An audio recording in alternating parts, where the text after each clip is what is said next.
Monsieur le maire, mesdames, messieurs les élus,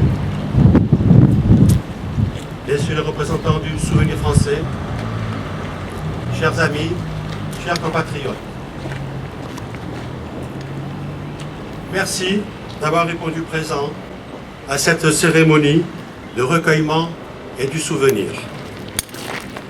Mais avant de rendre hommage à tous nos défunts, je voudrais, en quelques lignes, rappeler quels ont été les événements déclencheurs de la guerre d'Algérie. 1er novembre 1954. Le lundi 1er novembre 1954, des bombes explosent à Alger.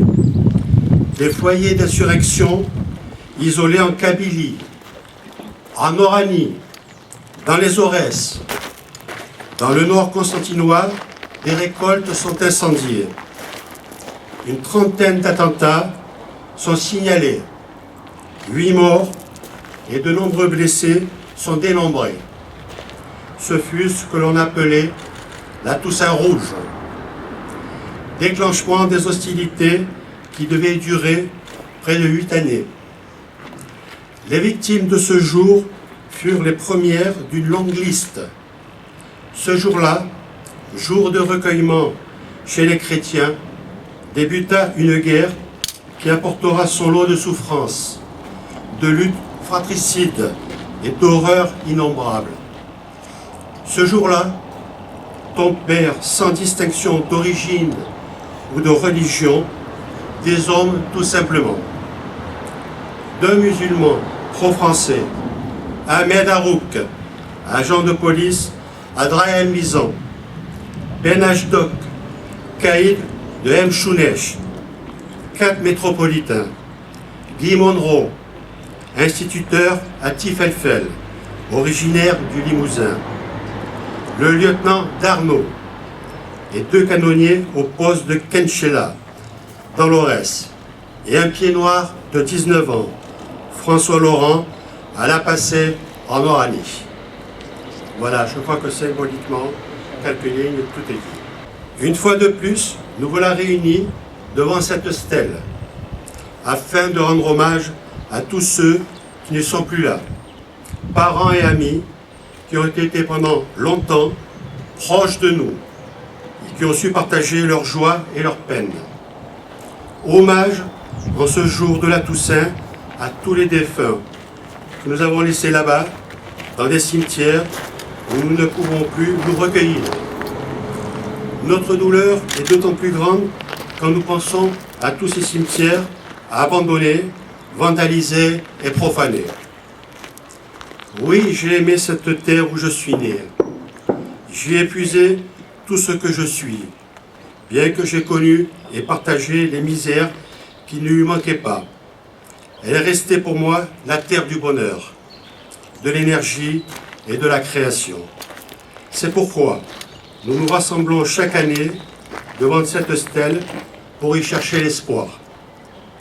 Depuis sa création, aucun signe de vieillesse ne la marque. Elle ressemble toujours avec la même émotion à un flambeau pour des hommes et des femmes qui ne peuvent pas et qui ne veulent pas oublier où ils ont vécu une partie de leur existence. Ils ne peuvent pas oublier ceux qui ont vécu toute leur vie et sont restés là-bas enterrés. Où la Toussaint n'a pour eux plus aucune signification, sinon de rappeler le souvenir dramatique marqué par les larmes, le sang et le chagrin. J'entends souvent dire que nous passons trop de temps à ressasser le passé. Le verbe est impropre. Nous ne ressassons pas, nous évoquons. Qui mieux qu'un déraciné pour parler de ses racines?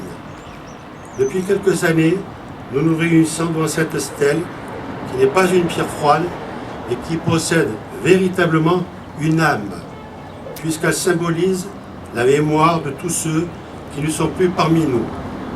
Oui, mes amis, serrons nos rangs, par l'esprit et par le cœur, donnant à nos réunions à nos rencontres les moyens de clamer à tous les échos et afin que nul n'en ignore notre désir total de tirer de l'ombre et de remettre en lumière des témoins, les artisans de cette prodigieuse poussée culturelle qui a marqué notre passage, notre présence sous le soleil d'Afrique.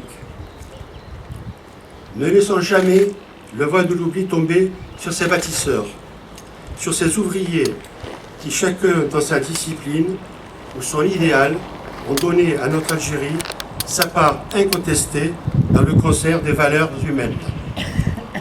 Mais au-delà de nos préoccupations de l'heure, Pied-Noir, mon ami, médite sur ce dernier appel que je t'adresse et qui m'obsède. Médite sur ce message, car il ne faut pas que le flambeau s'éteigne. Il ne faut pas que le souvenir se meure. Trop, beaucoup trop des nôtres dorment leur ultime sommeil sous cette terre chaude et lourde. Cette terre que nous avons fouillée de notre socle généreux, jusqu'en ses profondeurs les plus secrètes, et que nous avons nourrie de notre sueur, de notre sang, et cela sans désemparer. Chers amis, aujourd'hui, rendons hommage à tous ceux qui ont laissé leur vie sur cette terre d'Afrique, civils et militaires. Hommage aussi à nos amis harkis, qui ont eux aussi payé un lourd tribut pour leur fidélité à la France. Combien de nous disparaissent chaque jour, ou disparaîtront avec ce chagrin, avec cette souffrance, au moment où l'horloge de la vie s'arrêtera. Il nous restera cependant l'espoir de les retrouver tout là-haut. Ce jour venu, dans l'apaisement et la sérénité du cœur et des sentiments. C'est pour eux, pour ceux qui ont fait notre histoire commune, que s'élèvent ce jour nos pensées et nos prières. Pour eux et pour la terre qui nous a vu naître en ce jour de deuil. L'amicale des Pylores de Trèbes veut croire que votre présence exprime votre volonté de maintenir la mémoire intacte et non falsifiée de l'histoire de toutes ces victimes civiles et militaires tombées au nom de la France. Vivre sans passé, c'est vivre sans espoir. Vivre sans mémoire, c'est frôler le désespoir. Je vous remercie. Nous allons procéder avec